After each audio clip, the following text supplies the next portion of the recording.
Yes, now let us discuss dimensional homogeneity. It is dimensional homogeneity. So to explain this, there is a best example. You can take any formulas. I'll take this formula, that is velocity formula. V is equal to root of 2gh. You already knew these formulas, right? So V is equal to root of 2gh ಇದೆ. Dimensional homogeneity meaning ಏನು ಅಂದ್ರೆ we need to determine these dimensions first. So V dimension ಏನು ಅನ್ನೋದು ನೋಡಬೇಕು and also GH dimensions ಏನು ಅನ್ನೋದು ನೋಡಬೇಕು. If LHS is equal to RHS, then this equation is called as dimensional homogeneity. Clear?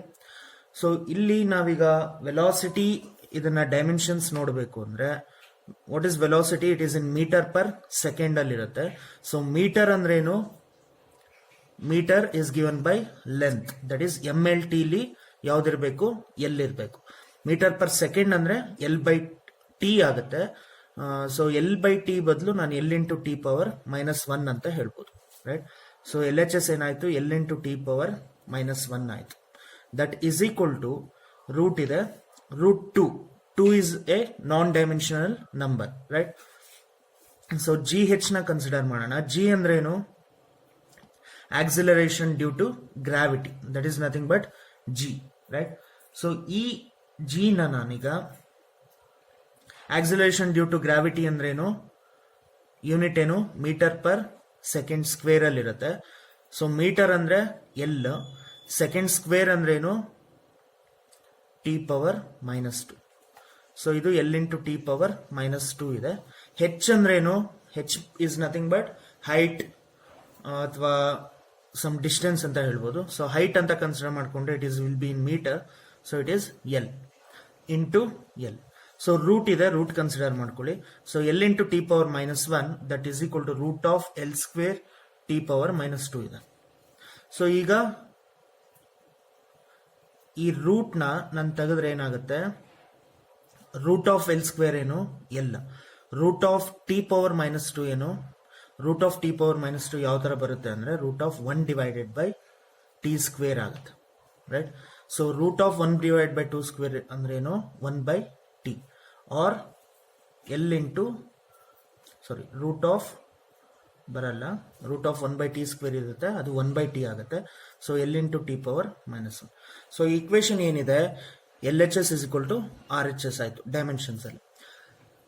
So here dimensional homogeneity definition ಏನಂದ್ರೆ the dimensions of each terms in an equation on both the sides are equal. That is nothing but dimensional homogeneity. And these equations are independent of the system of units. Okay, so ಈ equation ನಾವು dimensionally homogeneous equations ಅಂತ ಹೇಳ್ಬೋದು.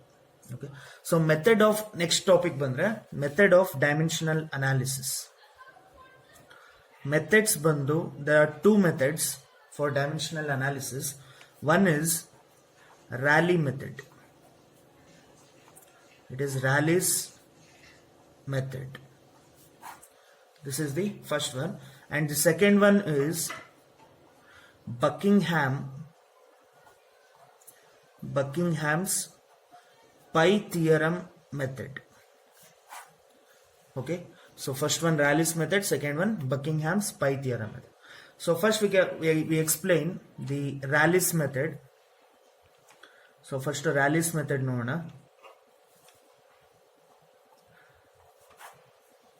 So this method, it is used only for determining expression of a variable. So expression of a variable na find out ಮಾಡ್ತೀವಿ which depends on 3 or more variables. Okay, so ಇದಕ್ಕೆ best example ಅಂದ್ರೆ ನಿಮ್ಮ ಹತ್ರ if they have given you velocity, density, acceleration, suppose weight density ಇಷ್ಟನ್ನು ಕೊಟ್ಟಿರ್ತಾರೆ, ಮತ್ತೆ force ಕೊಟ್ಟಿರ್ತಾರೆ ಅನ್ಕೊಳ್ಳಿ. ಇದರಲ್ಲಿ ಎಫ್ ಎಕ್ಸ್ಪ್ರೆಷನ್ ನ ಫೈಂಡ್ ಔಟ್ ಮಾಡಿ ಅಂತ ಹೇಳ್ತಾರೆ. ಓಕೆ, ಈ ಎಫ್ ಎಕ್ಸ್ಪ್ರೆಷನ್ ನ ಫೈಂಡ್ ಔಟ್ ಮಾಡಿ ಅಂತ ಹೇಳ್ತಾರೆ.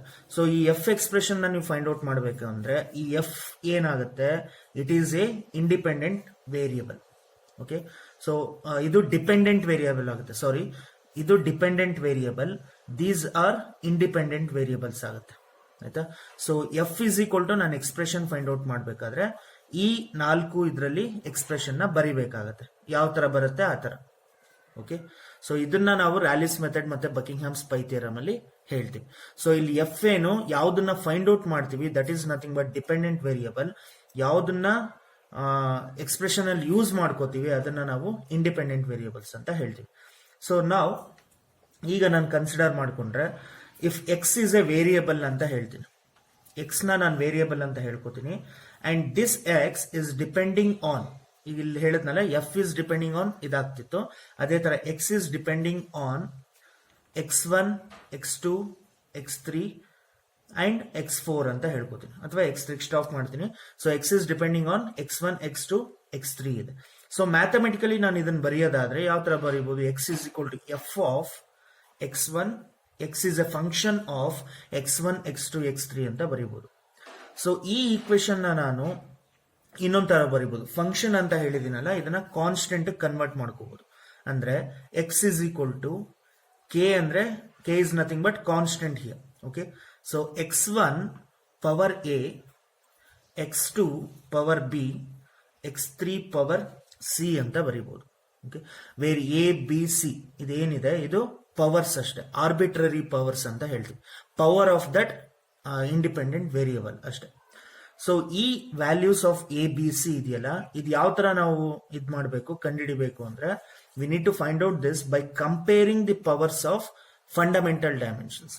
ಈ ಎ ಬಿ ಸಿ ವ್ಯಾಲ್ಯೂನ ನಾನು we need to compare it by compare it to the fundamental dimensions, fundamental dimensions powers, ಅಂದ್ರೆ ಪವರ್ಸ್ ಆಫ್ ಫಂಡಮೆಂಟಲ್ ಡೈಮೆನ್ಷನ್ಸ್ಗೆ ಕಂಪೇರ್ ಮಾಡಿದ್ರೆ ನಮ್ಗೆ ಈ ವ್ಯಾಲ್ಯೂಸ್ ಸಿಗುತ್ತೆ. Okay. So thus the expression is obtain for this dependent variable X. Okay. So ಇದು ಗೊತ್ತಾಗಬೇಕು ಅಂದ್ರೆ, so ಈಗ ನಾನು ರ್ಯಾಲಿಸ್ ಮೆಥಡ್ ನ ಯಾವ ತರ ಹೇಳ್ಬೋದು, it is A method for determining the expression of A variable which depends upon maximum 3 or 4 variables. So Rayleigh's method is restricted for only 3 or 4 variables. If it exceeds this 3 or 4 variables, it is very tedious to find out the expression for this dependent variable. Okay. So ಇದೇನಾದ್ರು exceed ಆಯ್ತು ಅಂದ್ರೆ 3 or 4 variables ಗಿಂತ ಈ dependent variable expression find out ಮಾಡಕ್ಕೆ ಕಷ್ಟ ಆಗುತ್ತೆ. It is very laborious and tedious method. Okay.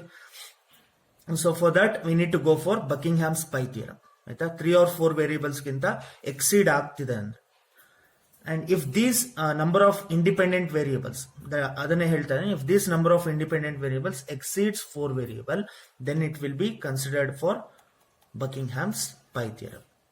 ಗೊತ್ತಾಯ್ತಲ್ವಾ. So Rayleigh's method ಏನು, it is only restricted for 3 or 4 variables.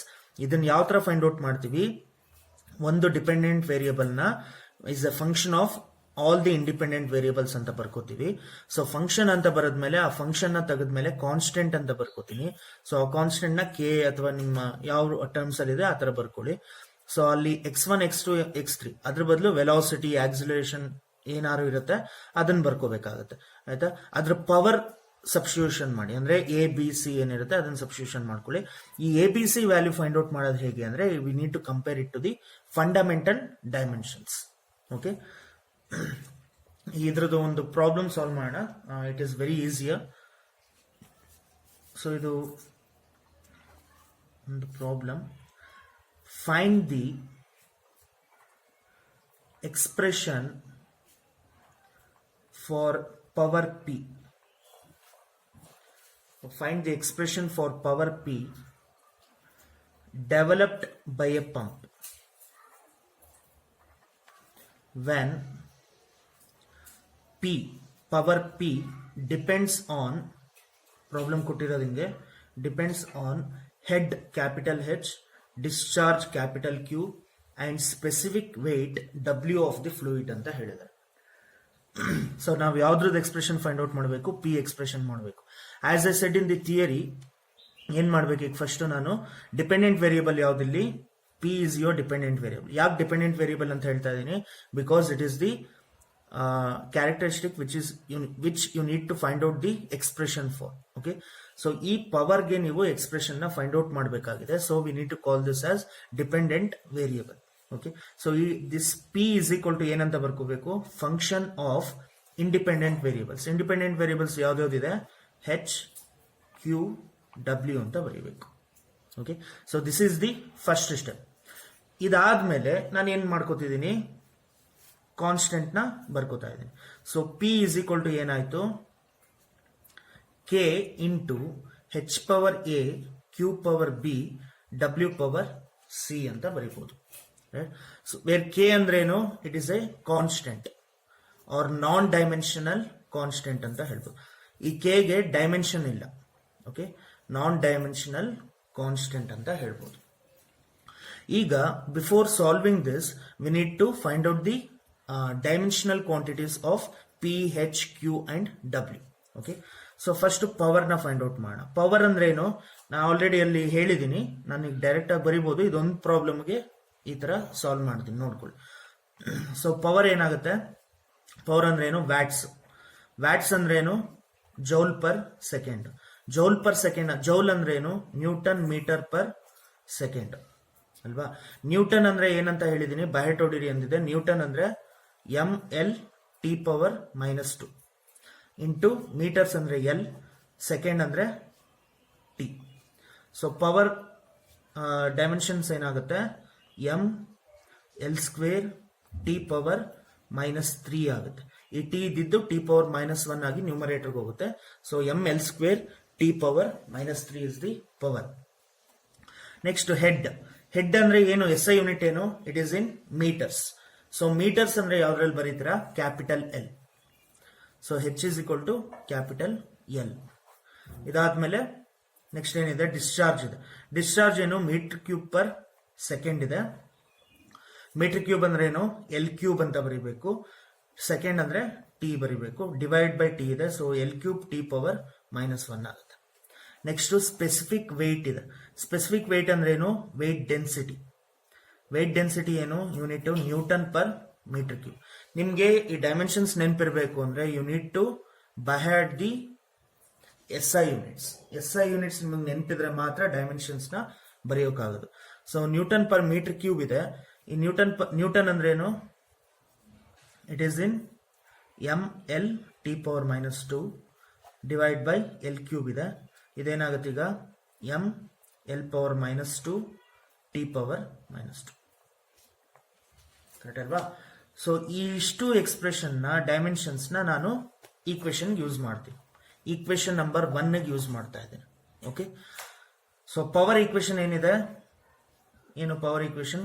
ml² t power -3, right? So that is equal to k into H ಅಂದ್ರೆ ಏನಿದೆ? L ಇದೆ. L power A into Q ಅಂದ್ರೆ L³ t power -1 ಇದೆ. L³ t power -1 power B ಇದೆ. Into W ಏನಿದೆ? W is ml-2 t power -2 power C ಇದೆ. So ಈಗ A B C ವ್ಯಾಲ್ಯೂನ ನಾನು ಯಾವ ತರ ಫೈಂಡ್ ಔಟ್ ಮಾಡಬೇಕು ಅಂದ್ರೆ, so A B C value can be determined by using the fundamental dimension powers. Okay, ಈ LHS ಪವರ್ ನ RHS ಪವರ್ ನ ಈಕ್ವೇಟ್ ಮಾಡ್ತಾ ಬಂದ್ರೆ I can get the expression for this A B C.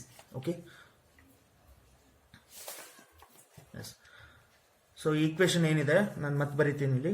ml² t power -3 ಇದೆ.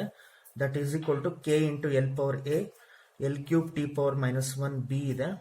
ಅದ್ರ ಜೊತೆಗೆ ml power -2 t power -2 C ಇದೆ. So ನಾನು ಇದನ್ನ ಫೈಂಡ್ ಔಟ್ ಮಾಡಬೇಕು ಅಂದ್ರೆ I need to equate the powers of this fundamental dimensions. So first ನಾನು ಏನ್ ಮಾಡ್ತೀನಿ? Power of equating powers of M ಅಂತ ಹೇಳ್ತೇನೆ. Equating powers of M on both the sides. L H S ಮತ್ತೆ R H S ಅಲ್ಲಿ. Power of M ಏನಿದೆ ಇಲ್ಲಿ, M power ಏನು 1, ದಟ್ ಈಸ್ ಈಕ್ವಲ್ ಟು, ಇಲ್ಲಿ ಎಂ ಇದೆಯಾ ಇಲ್ಲ, ಇಲ್ಲಿದೆಯಾ ಇಲ್ಲೂ ಇಲ್ಲ, ಇಲ್ಲೇನಿದೆ ಎಂ ಪವರ್ ಏನಿದೆ ಸಿ ಇದೆ, right. So 1 is equal to C. So C value ಏನಾಯ್ತು 1 ಆಯ್ತು. Okay, next equating powers of L on both the sides. Okay, equating the powers of L ಅಂದ್ರೆ ಎಲ್ ಪವರ್ ಏನಿದೆ ಲೆಫ್ಟ್ ಹ್ಯಾಂಡ್ ಸೈಡ್ ಅಲ್ಲಿ, L power ಬಂದು 2 ಇದೆ, ಇಲ್ಲೆಷ್ಟಿದೆ L power A ಇದೆ, ಅದ್ರ ಜೊತೆಗೆ ಇಲ್ಲಿ ಎಲ್ ಪವರ್ 3 ಇದೆ, ಮತ್ತೆ ಈ ಹೋಲ್ ಪವರ್ ಏನಿದೆ ಬಿ ಇದೆ. So L power 3 into B, so power ಏನಾಯ್ತು 3 ಇಂಟು ಬಿ, ದಟ್ ಈಸ್ ಇದು ಎ ಇದೆ, ಇದು ಪ್ಲಸ್ ಅಲ್ಲಿ ಇದೆ ಸೈನು. ಇಲ್ಲಿ ಪವರ್ಸ್ ನಾವು ಈಕ್ವೇಟ್ ಮಾಡ್ಬೇಕಾದ್ರೆ ಏನ್ ಮಾಡ್ತೀವಿ, ಪ್ಲಸ್ ಸಿಂಬಲ್ ನ ಆಡ್ ಮಾಡ್ತೀವಿ, ಆಯ್ತಾ. ಸೊ ಇದೊಂದು ಕ್ಯಾರೆಕ್ಟರಿಸ್ಟಿಕ್ ಇದೆ, ಇದೊಂದು ಕ್ಯಾರೆಕ್ಟರಿಸ್ಟಿಕ್ ಇದೆ. So A plus 3 into B, ಇಲ್ಲೇನಾದ್ರು ಇದೆಯಾ, ಇಲ್ಲೂ ಇದೆ, ಮೈನಸ್ 2 ಇಂಟು ಸಿ ಇದೆ L power, so minus 2c ಅಂತ ಬರೀತೀನಿ. ಓಕೆ, ಸೊ ಇಲ್ಲಿ ಎ ಬಿ ವ್ಯಾಲ್ಯೂ ನಮಗೆ ಗೊತ್ತಿಲ್ಲ, ಸೊ ಈಕ್ವೇಶನ್ ನಾನು ಹಾಗೆ ಇಟ್ಕೊಂಡಿರ್ತೀನಿ, ಆಮೇಲೆ ಸಬ್ಸ್ಟಿಟ್ಯೂಷನ್ ಮಾಡಬೇಕಾಗುತ್ತೆ. ಸೊ ಇದನ್ನ ನಾನು ಈಕ್ವೇಶನ್ ನಂಬರ್ 2 ಅಂತ ಹೇಳ್ತೀನಿ. ನಾವು equating powers of T on both sides. So T ನ ಪವರ್ಸ್ ನ ಈಕ್ವೇಟ್ ಮಾಡಿದ್ರೆ, ಟಿ ಪವರ್ ಏನಿದೆ ಎಲ್ ಎಚ್ ಎಸ್ ಅಲ್ಲಿ -3 ಇದೆ, -3 ಈಸ್ ಈಕ್ವಲ್ ಟು, ಇಲ್ಲಿದೆಯಾ ಇಲ್ಲಿದೆ ಟಿ ಪವರ್ -1 ಬಿ ಇದೆ. ಸೊ -1 ಇಂಟು ಬಿ ಎಷ್ಟು, ಮೈನಸ್ ಬಿ. ಓಕೆ, ಈಗ -2 ಇದೆ, ಟಿ ಪವರ್ -2 ಇದೆ, ಇಂಟು ಸಿ ಏನಾಗುತ್ತೆ -2c ಆಗುತ್ತೆ, ಕರೆಕ್ಟಾ. C value already find out ಮಾಡ್ಕೊಂಡಿದ್ದೀವಿ, ಸಿ ಇಸ್ ಈಕ್ವಲ್ ಟು 1 ಇದೆ. So -3 is equal to -b, -2 into 1 it is -2. Okay, so -3, ಈ -2 ನಾನು ಲೆಫ್ಟ್ ಹ್ಯಾಂಡ್ ಸೈಡ್ ತಗೋತೀನಿ, +2 ಆಗುತ್ತೆ, that is equal to -b ಇದೆ. ಓಕೆ, ಸೊ -3 + 2 ಎಷ್ಟು, -1. -1 is equal to -b, or b is equal to 1. So c is equal to 1 ಆಯ್ತು, b is equal to 1 ಆಯ್ತು. ಈ c and b ವ್ಯಾಲ್ಯೂನ ನಾನು equation number 2 ಗೆ substitute ಮಾಡ್ತಾ ಇದ್ದೀನಿ. Okay, ಎರಡನ್ನು ಸಬ್ಸ್ಟಿಟ್ಯೂಟ್ ಮಾಡಿದ್ರೆ ಏನ್ ಸಿಗುತ್ತೆ, 2 is equal to a plus 3 into b is 3, -2 into 1 is -2. So 2 is equal to a plus 1 ಆಯ್ತು.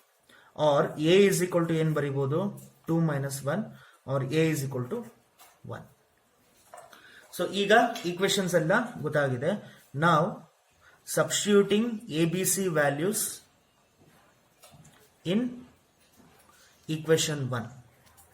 ಈಕ್ವೇಶನ್ 1 ಗೆ ಸಬ್ಸ್ಟಿಟ್ಯೂಷನ್ ಮಾಡಿದ್ರೆ ಏನ್ ಬರುತ್ತೆ ನೋಡೋಣ. ಈಕ್ವೇಶನ್ 1 ಏನಿತ್ತು, this is the equation 1. So ಅದನ್ನು ಬರ್ಕೋತೀನಿ, P is equal to K into H power A, Q power B, W power C. So ಇದಕ್ಕೆ substitution ಮಾಡಿದ್ರೆ P is equal to K into ಏನ್ ಬರುತ್ತೆ, H power A ಅಂದ್ರೆ ಏನು 1, Q power B 1, W power C 1, right. So equation ಏನಾಗುತ್ತೆ, P is equal to K into H into Q into W. So ಈ ತರ ನಾವು expressions ನ find out ಮಾಡಬೇಕಾಗುತ್ತೆ, ಡಿಪೆಂಡೆಂಟ್ ವೇರಿಯೇಬಲ್ ನ ಫೈಂಡ್ ಔಟ್ ಮಾಡಬೇಕಾಗುತ್ತೆ. Okay, this is about Rayleigh's method. See ಎಷ್ಟು variables ಇದೆ ಇಲ್ಲಿ, ಈ ಪ್ರಾಬ್ಲಮ್ ಅಲ್ಲಿ ನೋಡಿ ಎಷ್ಟು ವೇರಿಯೇಬಲ್ಸ್ ಇದೆ. Number of variables is 1, P is 1, H is 2, Q is 3, W is 4. So P, H, Q, W 4 variables ಇದೆ, ನಂಬರ್ ಆಫ್ ವೇರಿಯೇಬಲ್ಸ್. ಈ 4 ವೇರಿಯೇಬಲ್ಸ್ ನ ಎಕ್ಸೀಡ್ ಆಯ್ತು ಅಂದ್ರೆ, ಇನ್ನೊಂದು ಯಾವ್ದಾದ್ರು ವೇರಿಯೇಬಲ್ ಬಂತು ಅಂದ್ರೆ, ಈ ಮೆಥಡ್ ರ್ಯಾಲಿಸ್ ಮೆಥಡ್ ತುಂಬಾ ಕಷ್ಟ ಆಗುತ್ತೆ ಸಾಲ್ವ್ ಮಾಡೋದು, ನಮ್ಗೆ ಎಕ್ಸಾಕ್ಟ್ ಎಕ್ಸ್ಪ್ರೆಷನ್ ಸಿಗಲ್ಲ.